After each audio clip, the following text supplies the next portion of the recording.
Yesterday, September 18, 2025, the world may have witnessed the birth of something that could fundamentally reshape global power dynamics for decades to come. In Riyadh, Saudi Arabia and Pakistan signed a defense pact that goes far beyond the usual pageantry of diplomatic ceremonies. At the United Nations in New York, America cast its sixth veto against a Gaza ceasefire resolution, once again standing alone against the entire international community. In Tel Aviv, Yemeni drones pierced Israel's air defenses, signaling that regional military superiority can no longer be taken for granted. And in Beijing, China condemned Israeli strikes while posturing itself as the new champion of international law, a role Washington once claimed but has seemingly abandoned. Each of these events matters on its own, but taken together they reveal a shifting global order that may soon leave America isolated and the Middle East forever transformed.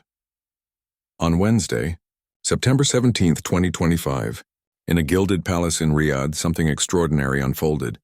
Saudi Crown Prince Mohammed bin Salman embraced Pakistani Prime Minister Shahbaz Sharif after signing what can only be described as a game-changing mutual defense pact. This was not a hollow handshake for the cameras. This was a treaty that explicitly commits both nations to treat an attack on one as an attack on the other. Both nations bound by mutual security. Think about that for a moment. Pakistan, a nuclear-armed state with an arsenal estimated at 165 to 170 warheads, joining hands with Saudi Arabia, the world's largest oil exporter and a nation that has quietly built one of the most sophisticated arsenals in the Middle East, funded by decades of petrodollar wealth. When these two countries declare that an attack on one is an attack on both, we are no longer speaking of symbolic alliances. We are talking about the foundation of what could become a Muslim NATO, an alliance capable of reshaping the global balance of power. And the timing of this pact is no coincidence. It comes in the immediate aftermath of Israel's strike on Hamas leadership in Qatar, an operation that sent shockwaves through Gulf capitals and reminded regional leaders of a hard truth they would rather ignore. America's much-vaunted security umbrella might not be as reliable as they once believed. For decades, Gulf Arab monarchies placed their trust in U.S. guarantees, U.S. military bases, U.S. protection. But what happens when American interests diverge from theirs? What happens when Washington's unconditional support for Israel places Gulf states directly in the crosshairs?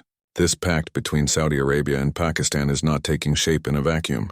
It is emerging at a moment when Gulf leaders are increasingly asking whether they can truly rely on the United States when push comes to shove. It is emerging as Washington vetoes ceasefire after ceasefire in Gaza, while Arab populations grow enraged over Palestinian suffering. It is emerging as the region realizes that U.S. Middle East policy is no longer about regional stability, but about domestic politics in Washington that place Israel's priorities above all else. And make no mistake, this agreement goes far beyond mutual defense. It includes defense industry collaboration, technology transfer, military co-production, capacity building, and training. In effect, Saudi Arabia is not just tying itself to Pakistan's military might. It is gaining access to Pakistan's defense ecosystem. While there is no evidence that nuclear weapons themselves are part of this deal, the calculus changes dramatically the moment a non-nuclear state forges a comprehensive military pact with a nuclear-armed partner. The signal this sends to the region and to the world is unmistakable. Now consider what happened at the United Nations yesterday, because it perfectly illustrates why states like Saudi Arabia are seeking alternatives to U.S. protection. For the sixth time since this Gaza war began nearly 2 years ago, the United States vetoed a Security Council resolution calling for an immediate ceasefire. 6 vetoes, 6 moments where Washington stood alone against the world. 14 out of 15 members voted in favor of peace, America's closest allies included. And yet the United States again stood in isolation. While children starve in Gaza and international aid agencies confirm famine has taken hold, America insists on blocking even the prospect of peace. Washington's diplomats repeated the same talking points. Israel's right to defend itself. Hamas must release hostages. The conflict is complex. What they did not explain is why the U.S. remains the only country on Earth that deems the systematic starvation of 2 million people an acceptable cost. They did not explain why, after 14 months of relentless bombardment, mass displacement, and catastrophic destruction, it still is not enough. They did not explain why American weapons should continue flowing into Israel, while Palestinian civilians are buried under rubble. And this is precisely why the Saudi-Pakistan Pact matters. Because when Washington uses its veto power 6 times to enable what international organizations are calling war crimes, when America isolates itself from the entire world to safeguard Israel's ability to wage war on Gaza, every state in the region is forced to confront a painful question. If Washington is willing to sacrifice Palestinian lives for Israeli interests, why would it not sacrifice yours? That is the question Saudis are asking. That is the question Pakistanis are asking. And increasingly it is pushing them toward security arrangements that no longer depend on American goodwill or alignment of interests. But to grasp the full picture, we must look beyond Riyadh, Washington, and Tel Aviv, because there is another player whose moves are reshaping the battlefield of global influence: China. While America isolates itself at the UN, Beijing positions itself as the voice of reason, the advocate for international law, the defender of Palestinian rights. After Israel's strike in Doha, yes, Doha, the capital of Qatar, supposedly a U.S. ally, China immediately condemned the escalation and worked to marshal international pressure against Israel. Prime Minister Netanyahu, clearly unsettled, accused Beijing of orchestrating a media blockade against Israel. The accusation was absurd, but it revealed just how rattled Israel has become by Beijing's rising diplomatic offensive. What's really happening is clear. Beijing is seizing the opening created by America's blind support for Israel. Where Washington vetoes ceasefires, Beijing champions diplomatic solutions. Where Washington provides weapons, Beijing invokes the Geneva Conventions. Where Washington shields Israel from accountability, Beijing amplifies calls for international law.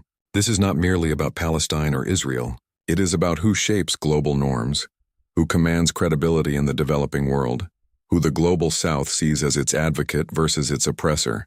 And right now, America's posture on Gaza is doing more to advance Chinese influence than any Belt and Road Initiative ever could.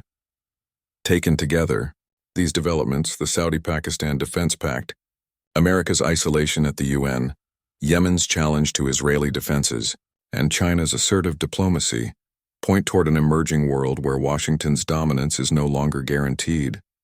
The Muslim NATO may be in its infancy, but its birth signals that the world is entering a new and unpredictable era. The most telling moment in this unfolding shift came not in a closed-door negotiation, but in a public confrontation that reverberated across the diplomatic world. A Chinese scholar directly challenged an Israeli diplomat over Gaza's civilian deaths, forcefully, unapologetically, and in front of the international community. It was not merely a critique. It was a direct accusation that Israel's actions constitute violations of international humanitarian law. Now ask yourself, when was the last time you saw an American scholar confront Israeli officials so bluntly over Palestinian casualties? When was the last time U.S. academics felt free to question Israeli policy without fearing professional exile or the destruction of their careers? The contrast is striking, and China is watching carefully. Beijing is studying America's missteps, learning from them and positioning itself as the moral alternative to American hegemony. And countries are taking note. When Saudi Arabia chooses to sign defense pacts with Pakistan, rather than rely on American security guarantees, when Gulf states begin hedging their future with Beijing instead of Washington, when the developing world increasingly sees America not as the champion of international law, but as the enabler of Israeli war crimes, this is no longer just a Middle Eastern story. It is the story of American global leadership in decline. Recent reports about China expanding its influence campaigns targeting both Israel and the United States are hardly surprising. They are inevitable, because when a superpower creates a vacuum of moral leadership, someone else will step in to fill it. When you isolate yourself from the global consensus, someone else becomes the voice of the international community. And when you elevate the interests of one ally above the rights of millions of people, someone else emerges as the champion of the oppressed. That is precisely what we are witnessing. The birth of a counter-narrative where Beijing, not Washington, claims the mantle of justice. But this is not only an international crisis. Something just as seismic is happening inside America itself, and it should terrify the political establishment. New polling reveals that a growing number of Americans now believe the United States supports Israel too much. Too much, not too little. Not just enough, too much. That single phrase signals a tectonic shift in public opinion. For decades, unconditional support for Israel was considered untouchable, the third rail of American politics. Touch it, and your career ends. Yet something fundamental has changed. Americans are no longer relying on filtered headlines or official statements. They are watching raw footage from Gaza. They are seeing the children. They are seeing the rubble. They are seeing U.S. weapons tearing through civilian neighborhoods, U.S. diplomats blocking ceasefire after ceasefire, U.S. tax dollars underwriting devastation, and they are asking questions that their leaders desperately want to avoid. Consider Secretary of State Marco Rubio's recent visit to Israel. The optics were disastrous. At a moment when American public opinion is shifting, when the international community is demanding accountability, when even U.S. allies express growing frustration with Israeli actions, Rubio flew to Jerusalem to deliver one message: America's support remains unconditional. That image, America's top diplomat pledging loyalty while standing alone at the UN, vetoing ceasefire resolutions, perfectly encapsulates the disconnect between the American public and its political class. This is the backdrop against which the Saudi-Pakistan Defense Pact makes perfect sense. In a world where Washington repeatedly sacrifices Muslim lives for Israeli interests, Muslim nations are forced to reconsider their options. This is why we may not just be looking at a bilateral treaty, but at the foundation of a wholly new security architecture for the Muslim world. The implications are staggering. Pakistan brings nuclear capability, an arsenal of up to 170 warheads and tested delivery systems. Saudi Arabia brings unmatched financial resources, political influence in the Arab world, and control over the global oil lifeline. Together, they form a power center that no longer depends on Washington's oversight or consent. And the possibilities do not end there. Imagine a future bloc that expands to include Turkey, Iran, Malaysia, or Indonesia, a coalition representing over 1 billion Muslims, with vast economic clout, significant military strength, and geographic reach from North Africa to Southeast Asia. This is not fantasy. It is the logical consequence of America's policies. Because when Washington wields its veto power to enable the starvation of Muslim civilians in Gaza, when it provides weapons that kill Muslim children in Palestine, when it shields Israel from accountability under international law, Muslim nations inevitably ask, why should we entrust our security to America? The Saudi-Pakistan Pact is their answer. It is a hedge against betrayal, an insurance policy against abandonment, and a declaration that Muslim security cannot be held hostage to Washington's domestic politics. Even Yemen's drone strike on Tel Aviv, which coincided with these shifting alliances, tells the same story. The Houthis are no longer a ragtag militia. Their increasingly sophisticated attacks demonstrate capabilities that alarm not just Israel, but the broader security establishment. These strikes are more than battlefield operations. They are a direct challenge to the U.S.-Israeli regional order. Each successful strike proves that Israel's military superiority is not absolute, that American systems are not impenetrable, that the balance of power is shifting faster than Washington can adapt.